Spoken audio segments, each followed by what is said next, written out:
The stagecoach door opened, and Caroline stepped into Bitterroot, Montana, clutching a worn newspaper advertisement. Housekeeper wanted. Room and board provided. She'd traveled 800 miles for this. One chance. The ranch foreman looked her over, then shook his head. Boss said no single women. Causes trouble. Her stomach dropped. $3 left to her name, nowhere to go. Then a voice cut through the dust. I'll hire her. The cowboy stood against the corral, hat pulled low. On one condition, miss. You marry me tonight. Then the job is yours. Caroline stared. He was serious. Dead serious. She had 12 seconds to decide. Don't forget to like this video and subscribe to the channel so you never miss a ride into the Old West. Caroline's hands trembled as she stared at the cowboy, her mind racing through calculations that all ended in the same impossible conclusion. $3 in her reticule. No family. No references that weren't poisoned by lies. And winter coming to Montana territory like a wolf to a wounded deer. The advertisement had promised salvation. Honest work for honest pay. But now this stranger with hard eyes and harder terms stood between her and complete ruin.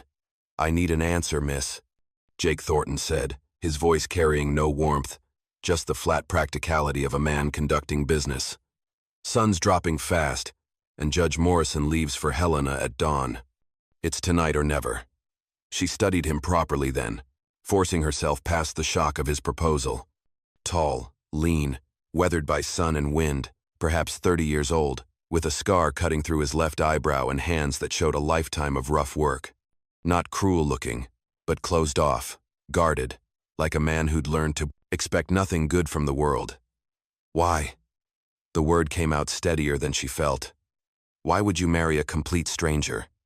Jake's jaw tightened. My father died 6 months back. Left the ranch to me with one condition in the will. I take a wife within the year, or everything goes to my cousin in Denver. A gambling man who'll sell it before the ink dries on the deed. My lawyer says I've got till October 15th. That's 4 days from now. He spoke without emotion, laying out facts like fence posts. I don't need a wife in the usual sense, miss.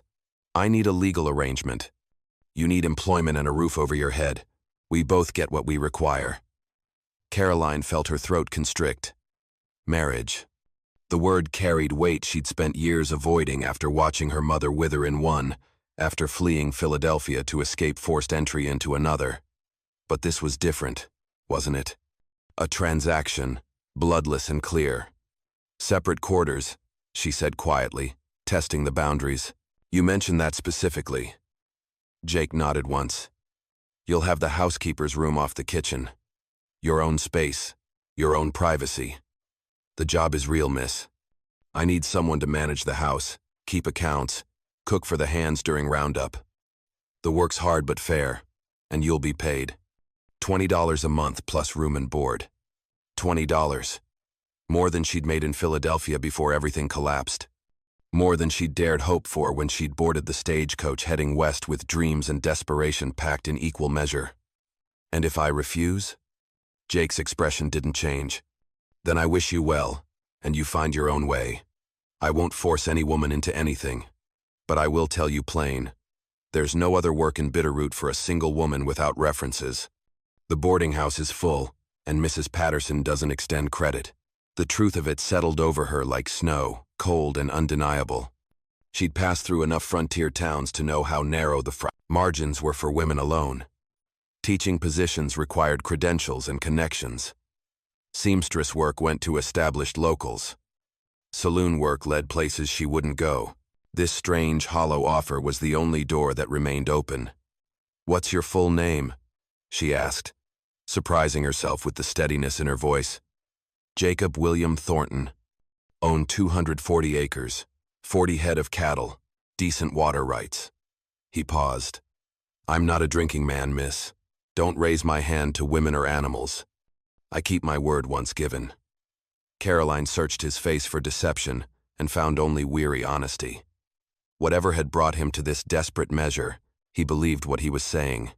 She drew a deep breath, feeling the weight of the choice like stones in her chest.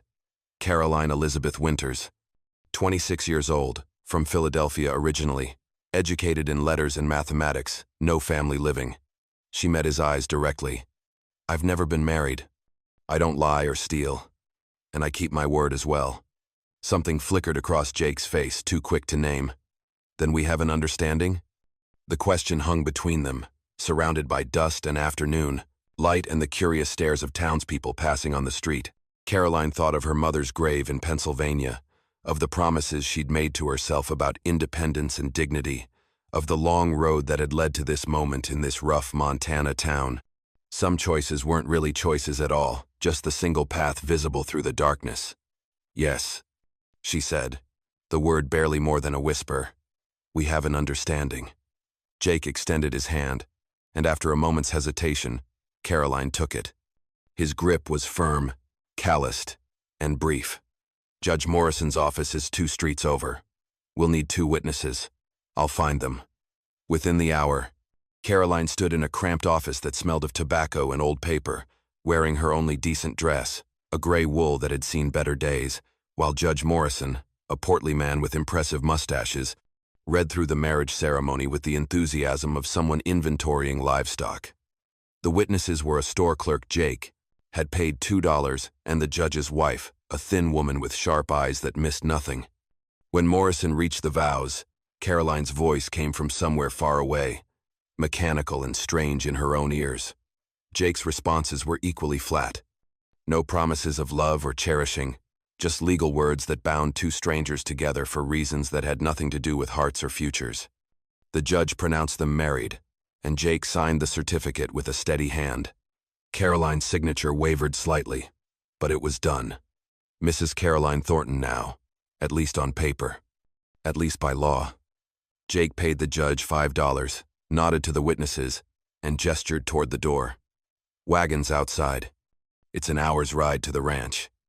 They traveled in silence as the sun dropped toward the mountains, turning the sky bruised purple and gold. The wagon jolted over rough road, and Carolyn gripped the seat, watching the town of Bitterroot disappear behind them. The land opened up, vast and indifferent, rolling hills covered in brown grass and scattered pine, beautiful in a harsh way, like everything else about this territory. The Thornton Ranch appeared as darkness gathered, a collection of buildings against the twilight. Main house, barn, several outbuildings, corrals holding horses that lifted their heads at the wagon's approach. The house itself was 2 stories, timber construction with a wide porch, sturdy but showing neglect. Paint peeling, shutters hanging crooked, weeds growing tall around the foundation. Jake pulled the wagon to a stop. "Hector!" he called out. An older man emerged from the barn, weathered as ancient leather, moving with the careful gait of someone whose back had given up years ago. Behind him came a teenage boy, all angles and suspicion. "This is my wife, Caroline," Jake said, the word wife coming out stiff and formal. "She'll be managing the house. Caroline, this is Hector Ruiz, my foreman, and Tommy Chen, stable boy." Hector's eyes widened, briefly before his expression settled into careful neutrality. The boy, Tommy, just stared with undisguised confusion. Caroline nodded to both, uncomfortably aware of the questions neither would ask, but both were certainly thinking. "Ma'am," Hector said finally, touching his hat brim. "Welcome." Jake helped her down from the wagon, his hands impersonal on her waist, released immediately. He carried her single trunk like it weighed nothing, led her into the house through a back door that opened directly into a kitchen. Large room, dominated by a cast-iron stove, a pine table scarred by use, shelves holding mismatched dishes. Dusty, cluttered, clearly abandoned to bachelor neglect. "Your room's through here." Jake opened a door off the kitchen, revealing a small space with a narrow bed, a dresser, a single window looking toward the barn. Simple, clean enough, private. He set her trunk at the foot of the bed. "Outhouse is behind the barn. Wells in the yard, water's good. Kitchen's yours, to manage as you see fit. I'll take my meals with the hands in the bunkhouse most days." Caroline turned to face him, this stranger who was now legally her husband, and found him already moving toward the door. "Jake," she said, stopping him. He looked back, waiting. "Thank you," she said quietly. "For the offer. For not." for being honest about the terms. His face remained unreadable. Nothing to thank me for, Mrs. Thornton. We both needed something. Now we've both got it. He left without another word, the back door closing softly behind him. Caroline sat on the bed, her bed now, in this house that was legally hers as much as his, and felt the strangeness of it settle over her like a too large coat. Married, to a man she'd known for 3 hours, living in a place she'd never seen before today. The absurdity should have been overwhelming, but exhaustion was stronger. She unpacked her few belongings with mechanical efficiency, hung her 2 other dresses in the small wardrobe, placed her mother's Bible on the dresser beside the hairbrush and hand mirror that were all she had left of her former life. Through the window, she could see Jake crossing the yard toward the barn, his shoulders set in a line that spoke of burdens carried alone for too long. The next morning arrived, cold and gray, October asserting itself with frost on the windows. Caroline woke disoriented, then remembered where she was and why.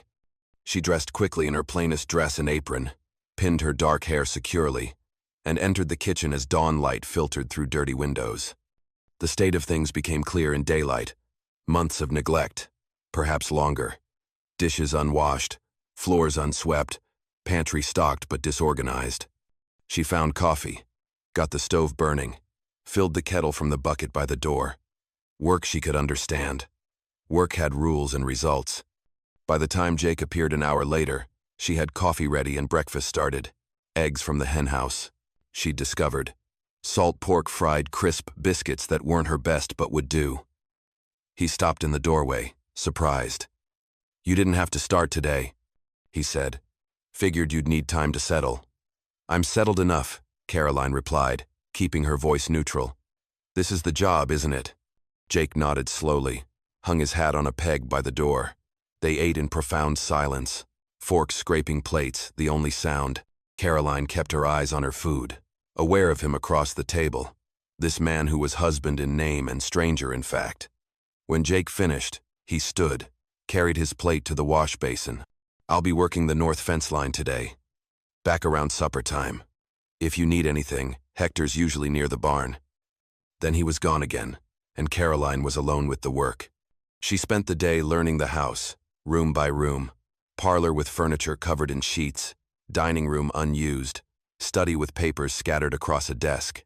Upstairs were 3 bedrooms, Jake's, sparse and military neat, a second room empty except for dust, and a third that had once been a woman's space, vanity table still holding hairpins and dried flowers, a wedding dress hanging in the wardrobe. Jake's mother, she guessed. Dead how long? The house felt like a place where life had stopped, where grief had settled in and never left. She found the account books in the study, ledgers showing ranch finances kept in Jake's careful hand. The numbers told a story of struggle, expenses barely covered, debts accumulating, a ranch hanging on through sheer stubbornness. No wonder Jake's cousin wanted to sell. No wonder Jake had been desperate enough to marry a stranger. That evening, Caroline prepared a proper supper, roasted chicken, vegetables from the root cellar, bread that actually rose properly. She set the table in the kitchen, uncertain of the protocol, and waited. Jake came in as the sun dropped, washed at the pump outside, entered quietly. He saw the table set for 2 and hesitated. "I told you I usually eat with the hands," he said. "I know," Caroline replied. "But we're married, at least legally. People will expect us to maintain appearances, unless you'd rather not." Jake considered this, then took his seat. Another silent meal, but Caroline noticed small things. The way he ate slowly, like savoring food that wasn't charred or cold. The careful way he used his napkin. The glance he gave her when he thought she wasn't looking, curious and guarded. After, he helped clear the table without being asked. A gesture that surprised her.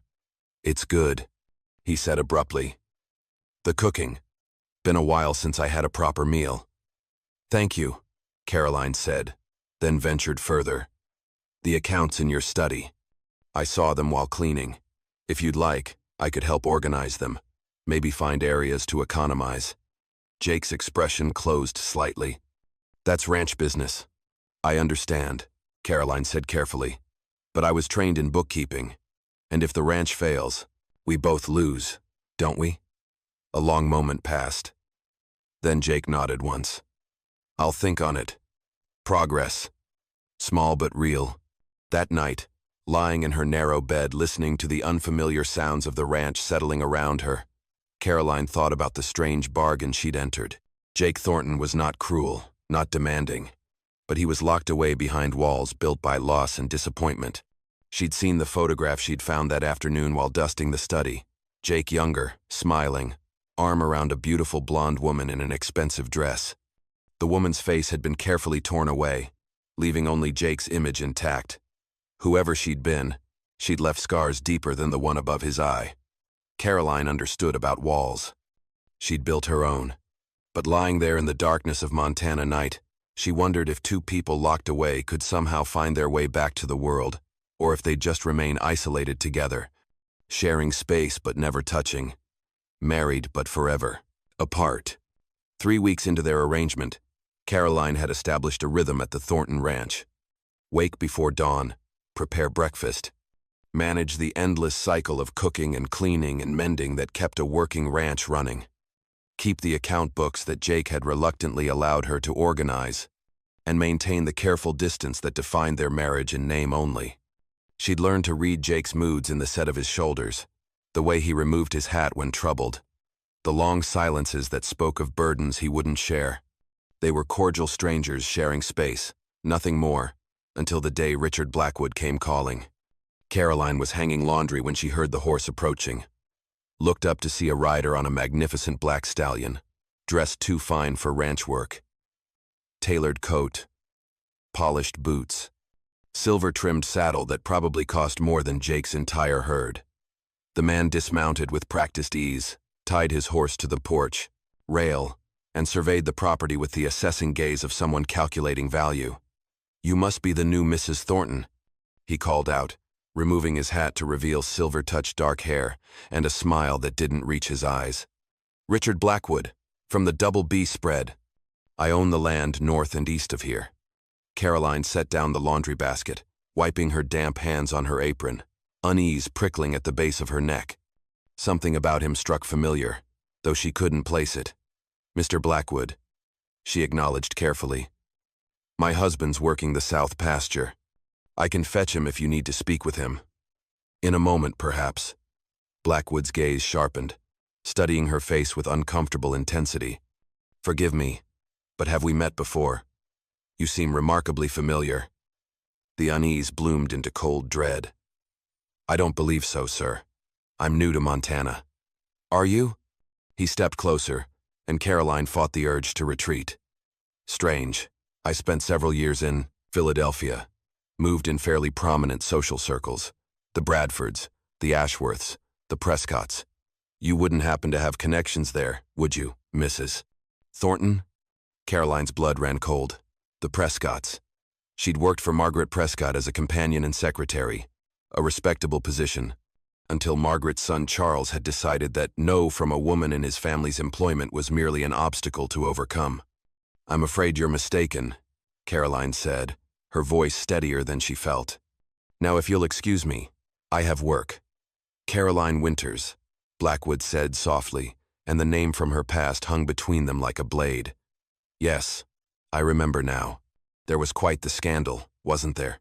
Something about inappropriate behavior, accusations that couldn't be proven. A young woman dismissed without references and her reputation destroyed. The details were deliciously vague, as scandals tend to be when wealthy families are involved." Jake's voice cut across the yard, like a whip crack. "That's enough, Blackwood." He strode toward them, Hector and Tommy trailing behind, his face set in hard lines. "State your business or get off my land." Blackwood's smile widened, but his eyes stayed cold. "Jacob, congratulations on your marriage. I'd heard you'd found a wife just in time to satisfy your father's rather unusual will. Fortunate timing, that. What do you want, Richard?" Jake positioned himself between Blackwood and Caroline, a barrier she hadn't asked for but found herself grateful to have. Direct as always. "Very well." Blackwood's tone shifted to business, though his gaze kept sliding toward Caroline. "I'm prepared to make you an offer on this property. A generous one. $2,500, cash, settlement within 30 days. More than fair given the state of your finances. Not interested, Jake said flatly. This land's not for sale. Come now, Jacob. Be reasonable. You're barely holding on. Debt's mounting, herd too small to turn. Profit. I'm offering you a way out with dignity intact. Blackwood gestured expansively. You could start fresh somewhere else. Maybe buy a smaller place. Something more manageable for a man in your circumstances. My circumstances are none of your concern, Jake replied, his voice dangerously quiet. And I said no. This land belonged to my father, and his father before him. It stays Thornton land. Blackwood's expression hardened. Sentiment is expensive, Jacob. Sometimes it costs everything. He retrieved his horse's reins, swung into the saddle with fluid grace. When you reconsider, and you will, the offer stands, though the price may be somewhat lower by then. He tipped his hat toward Caroline. Mrs. Thornton, a pleasure to make your acquaintance, even if you insist on maintaining this fiction about Philadelphia. Small territories have long memories. Secrets don't keep well in places like Bitterroot. He rode off, leaving tension thick in the air. Jake watched until Blackwood disappeared over the rise, then turned to Caroline. Inside, he said quietly. We need to talk. In the kitchen, Caroline gripped the back of a chair, her knuckles white, while Jake paced like a caged animal. Philadelphia, he said finally. Blackwood knew you from Philadelphia. There was no point in lying. The past had caught up, as she'd always known it would. Yes, Caroline said simply. Jake stopped pacing, faced her directly. Were you planning to tell me? What would I have said? Caroline met his gaze, refusing to look away. That I fled the city after a wealthy man's son assaulted me, and when I fought back, his family destroyed my reputation. That I was blacklisted from every respectable household, called a liar and a temptress, turned out without references or recourse? Her voice remained level despite the old wounds reopening. Would that have changed anything the day we married, Jake? Would you have refused me then?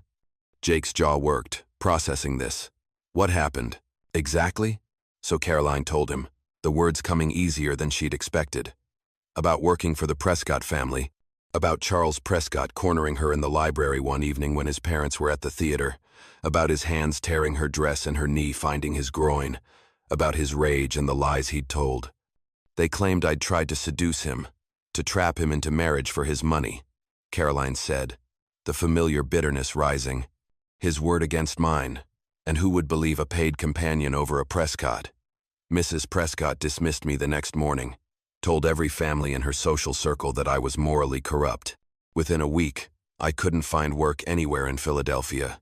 Within a month, I couldn't find work in any eastern city. So I came west, where maybe my past wouldn't follow. She laughed without humor. Foolish hope, apparently. Jake had gone very still, his expression unreadable. This man, Charles Prescott. Did he? No, Caroline said quickly. I stopped him, but the attempt was enough to ruin me. A long silence stretched between them. Then Jake moved to the stove, poured 2 cups of coffee with hands that weren't quite steady, handed one to her. My father's will didn't just require marriage, he said abruptly, staring into his cup. It required marriage within a year of his death because he knew about Catherine. My fiancée. Former fiancée. Caroline waited, sensing he needed to speak, that this exchange of wounds was somehow necessary. Catherine Merrill, Jake continued. Rancher's daughter from the next county. We'd been courting 2 years, planned to marry spring of '84. Then my father died, and the will was read, and she learned about the condition. Said it made her feel like livestock being sold with the property. Said she wouldn't be legally bound to a place just to satisfy a dead man's wishes. He took a long drink of coffee. Week later, she was engaged to Richard Blackwood. Married him 2 months after that. Caroline understood then, the photograph with the torn-away face, the walls Jake had built. She married him for his money, she said softly. 3,000 acres and a house like something from a magazine. Can't say I blame her. Blackwood offered certainty. I offered a struggling ranch and a legal obligation. Jake's voice was flat. but Caroline heard the pain beneath. So when my time was running out and you appeared in Bitterroot desperate and alone, I made the same calculation she did. Married for practical reasons instead of... He trailed off, not finishing the thought. Instead of love, Caroline completed quietly. They stood in the kitchen, two damaged people who'd made a bargain born of desperation, and something shifted between them.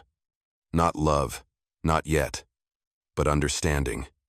Recognition of shared wounds. Blackwood recognized me, Caroline said after a moment. He'll use it against us somehow. Against you. Let him try, Jake said, and she heard steel beneath the words. You're my wife, legal and proper. What happened in Philadelphia doesn't change that. And whatever Blackwood thinks he knows, he can keep it to himself or answer to me. The protectiveness in his voice surprised her. This wasn't part of their arrangement.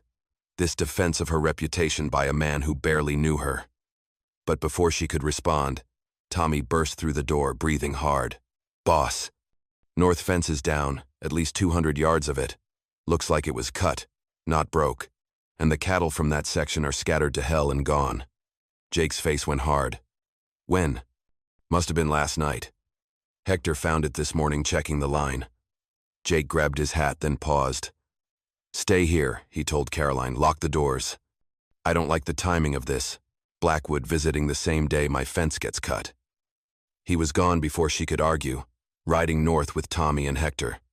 Caroline stood alone in the kitchen, her past colliding with her present, and felt the first stirrings of something she hadn't expected, the desire to fight. Not just for survival, but for this place, this strange arrangement, this man who defended her without hesitation. The next weeks brought escalating trouble. Fences cut in the night. Cattle scattered across Blackwood's land, requiring payment for retrieval. The well water turned foul with something dumped in it, forcing them to haul water from the creek. Small disasters designed to drain resources and energy. Jake worked himself ragged, repairing damage, and Caroline found herself working beside him, holding posts while he pounded them, helping round up scattered cattle, keeping accounts that showed their reserves dwindling. You don't have to do this, Jake told her one afternoon as they mended fence together, his hands bleeding from wire cuts. This isn't the housekeeping we agreed on. Neither is sabotage, Caroline replied, twisting wire with leather-gloved hands. We're in this together, Jake. That was the bargain. Something like respect crossed his face. You're tougher than you look, Caroline Winters Thornton. Had to be, she said simply. The world doesn't leave much choice. They worked in companionable silence, the distance between them gradually closing not through grand gestures but through shared labor and shared purpose. Hector and Tommy noticed, exchanging glances when Jake handed Caroline tools without being asked, when she anticipated what he needed before he spoke. One evening, a storm rolled in fast and brutal, lightning splitting the sky while Jake and Caroline were securing the barn. Rain came in sheets, and the barn door jammed, trapping them inside with nervous horses and the smell of hay and leather. They sat in the hayloft, waiting out the fury, watching lightning illuminate the world in stark flashes. Tell me something, Jake said into the darkness between thunder. What did you want, before Philadelphia, before all of it went wrong? Caroline considered the question. I wanted to teach, have my own classroom, help children learn to read and cipher. Nothing grand, just honest work that mattered. She paused. What about you? This, Jake said simply, gesturing at the barn around them. Always just wanted this. Good land, honest work, maybe a family someday. Simple dreams for a simple man. Not so simple, Caroline said softly. Dreams are never simple when other people have power to destroy them. No, Jake agreed. They sat in silence as the storm raged, two people learning that understanding might be more valuable than passion, that trust built in adversity might be stronger than promises made in certainty. When the rain finally eased, they walked back to the house together, close but not touching, aware that something fundamental had shifted. They were still strangers in many ways, still navigating the strange terrain of their arrangement, but they were no longer alone in it. And when Caroline woke the next morning to find Jake had already started breakfast, leaving her coffee and a note about checking the creek for damage, she understood that their bargain was evolving into something neither had planned. something fragile but real, worth protecting against whatever Richard Blackwood had planned next. The summons arrived on a cold November morning, delivered by a nervous deputy who wouldn't meet Jake's eyes. Judge Harold Whitmore requested their presence at the county courthouse in 3 days to address questions regarding the legitimacy of their marriage, filed by a concerned citizen who believed the union was fraudulent and entered into solely to circumvent the conditions of Samuel Thornton's will. Caroline read the document twice, her hands steady despite the ice forming in her stomach, while Jake stood at the window. His jaw set in that hard line she'd learned meant he was calculating odds and not liking the results. "Blackwood," he said finally, the name coming out like a curse. "Has to be. Whitmore's been in his pocket for years. Approved every land grab and water rights dispute in Blackwood's favor." Caroline set the summons on the table, her mind already working through implications and possibilities. "If the judge invalidates our marriage, you lose the ranch. What happens? To me?" Jake turned from the window, and she saw something in his face that made her breath catch. Not calculation or strategy, but genuine fear for her. Fraud charges, potentially. Conspiracy to defraud. Judge could impose fines or even jail time, depending on how vindictive he's feeling. He moved toward her, stopped just short of touching. "Caroline, I won't let that happen. We'll figure something out, even if it means I have to give up the ranch. You didn't sign on for legal trouble." The protectiveness in his voice stirred something warm and terrifying in her chest. Over the past weeks, working side by side against Blackwood's sabotage, sharing meals and conversations, and the slow revelation of their wounded histories, Caroline had felt the walls between them eroding. She'd caught herself watching Jake when he didn't notice, admiring the careful way he treated injured animals, the patience he showed Tommy when teaching him to rope, the dry humor that emerged when he was tired, and his guard was down. She'd started to care, which was dangerous, which was not part of their bargain. "We fight," Caroline said firmly. "We don't give him the satisfaction." The next 2 days were a blur of preparation. Caroline rode into Bitterroot, ostensibly for supplies, but really to visit the courthouse and examine the public records. The clerk, a young man named Daniel Pierce who'd shown her kindness when she'd first arrived, helped her access land deeds, water rights agreements, and court judgments spanning the past 5 years. What she found there made her hands shake with fury, a pattern of manipulation so clear it seemed impossible no one had noticed. Properties adjacent to Blackwood's holdings mysteriously foreclosed, always with Judge Whitmore presiding. Water rights disputes decided in Blackwood's favor despite questionable claims. 3 ranchers forced to sell after facing legal expenses they couldn't sustain, all represented by the same lawyer who happened to be Whitmore's brother-in-law. The Double B Ranch had grown from 2,000 acres to nearly 5,000 in 5 years through a combination of legal maneuvering and strategic pressure. "Mr. Pierce," Caroline said carefully, "would you be willing to testify to the authenticity of these records if needed?" The young clerk looked nervous but met her eyes. "Mrs. Thornton, I've watched good people lose everything through that courthouse. If you're planning to challenge Judge Whitmore and Mr. Blackwood, you should know they don't lose. They have the sheriff, the town council, most of the established ranchers who depend on Blackwood's goodwill." He paused. "But yes, ma'am, if you're brave enough to try, I'll testify to what I've seen." Caroline gathered copies of everything relevant, paid Pierce for his time and his courage, and rode back to the ranch with evidence that might save them or might just make their enemies more determined. That night, she and Jake sat at the kitchen table, documents spread between them like battle plans. "It's not enough," Jake said after reviewing everything. "Suspicious, yes, but Whitmore will claim these are legitimate business dealings. Without proof of coordination between him and Blackwood, without evidence of explicit corruption, it's just patterns that could be explained away." Caroline knew he was right, felt frustration rising. "Then we need a different approach. We need to make them overconfident, make them reveal themselves." She looked up at Jake, an idea forming that was either brilliant or insane. "What if we pretend to give up? Offer to dissolve the marriage quietly, sign over the ranch to your cousin, avoid the public spectacle of a trial. Make Blackwood think he's won." Jake's eyes narrowed, understanding dawning. "And when he's celebrating, when his guard is down, we hit him with everything we've got." They worked through the night, crafting their strategy. The hearing was set for Friday morning in the Bitterroot courthouse.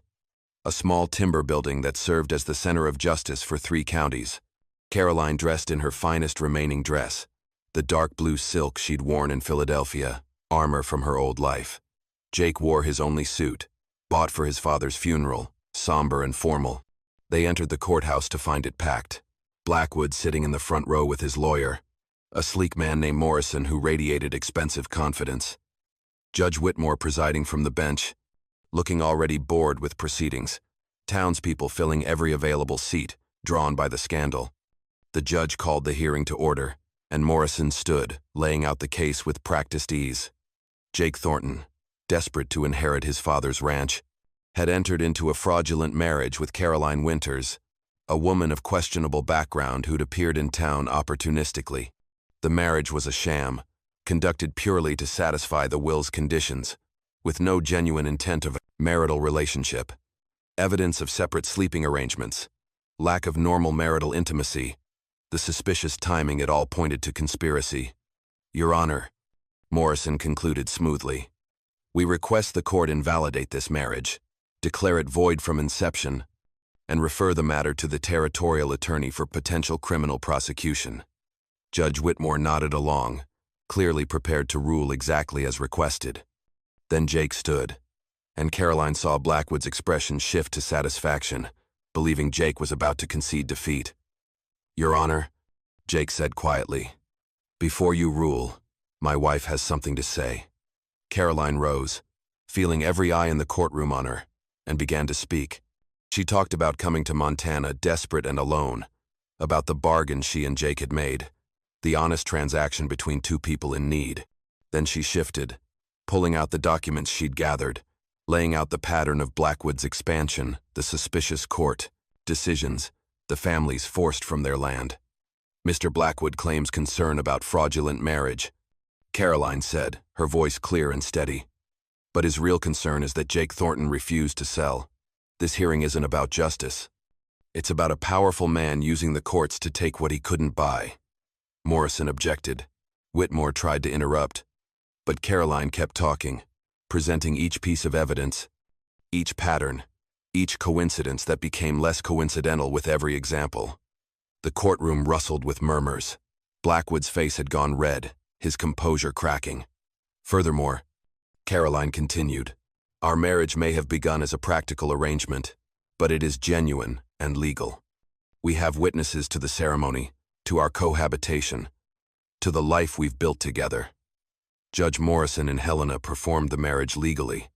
What we feel for each other, how our relationship has grown, that's between us and not subject to this court's judgment.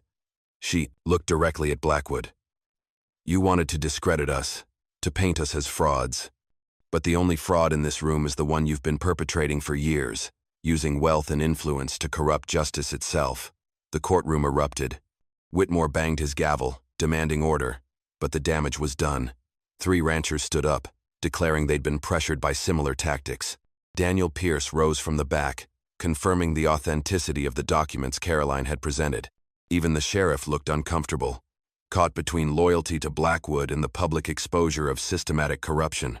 In the chaos, Jake took Caroline's hand, and she gripped back, united against the storm they'd unleashed. Whitmore finally restored order, his face pale. This hearing is adjourned pending further investigation, he said stiffly. The marriage will remain valid until such investigation concludes. It wasn't complete victory, but it was survival. Outside the courthouse, Blackwood confronted them, his urbane mask completely gone. You've made a powerful enemy, he said coldly. I will destroy you both. Jake stepped forward, putting himself between Blackwood and Caroline. You're welcome to try, but we're not alone anymore, and we're not afraid. Come at us again, and we'll be ready. They rode home in silence, exhaustion and adrenaline warring in Caroline's blood. At the ranch, Jake helped her down from the wagon, his hands lingering at her waist. What you did today, he said quietly. The way you stood up there and fought. I've never seen anything like it. Caroline looked up at him, at this man she'd married out of desperation and learned to admire through adversity. I was fighting for us, she said simply. For this, whatever this is. Jake's expression softened. Caroline, I need to say something. When we married, it was a transaction. I needed a wife. You needed safety. But somewhere along the way, it stopped being just that. Watching you work beside me, hearing you laugh at Tommy's jokes, seeing the way you gentle the horses. He stopped, struggling with words. You're free to go if you want. The ranch is secure for now. I'll give you money, references, whatever you need to start fresh somewhere. You don't owe me anything more. Carolyn's heart was pounding. This was the door opening, the escape she thought she wanted. And if I don't want to go? She asked softly. Jake's hands tightened on her waist. Then I'm asking you to stay, not as part of a bargain, not because you have nowhere else, but because I've fallen in love with you, Caroline, with your strength and your courage and the way you refuse to give up even when everything seemed lost. I'm asking you to marry me again, for real this time, if you'll have me. Caroline reached up, touching his face, feeling the roughness of his beard, the warmth of his skin. I already married you once, she said, smiling through sudden tears. I suppose doing it again won't hurt. Jake kissed her then, not the careful distance they'd maintained, but real and deep and full of promise. And Caroline kissed him back, pouring into it all the feelings she'd been afraid to acknowledge. When they finally pulled apart, Hector and Tommy were watching from the barn, both grinning like fools. About damn time, Hector called out. 2 weeks later, they stood in the same courthouse where they'd fought Blackwood, this time with Daniel Pierce and a territorial investigator who'd been summoned to examine the corruption allegations. Blackwood's empire was crumbling, properties being returned, Judge Whitmore facing removal from the bench. And in front of Judge Morrison, who'd traveled from Helena at their request, Jake and Caroline renewed their vows. This time, the words were chosen, meant, felt. This time, when Jake said, I do, he looked into Caroline's eyes like she was the only thing in the world. This time, when Caroline promised to love and honor, she meant every syllable. They held a small celebration at the ranch afterward, just the hands and a few townspeople who'd supported them. Simple food, strong coffee, and the beginning of something real built on the ashes of what had been false. That night, Caroline stood on the porch of the house that was truly hers now, watching the stars appear over Montana territory. Jake came up behind her, wrapped his arms around her waist, and she leaned back against him, feeling safe and chosen and home. Think we'll make it? She asked softly. Through whatever comes next? Jake pressed a kiss to her temple. We already did, he said. Everything else is just details. And standing there in the November cold, surrounded by land they'd fought for and a future they'd choose together, Caroline believed him.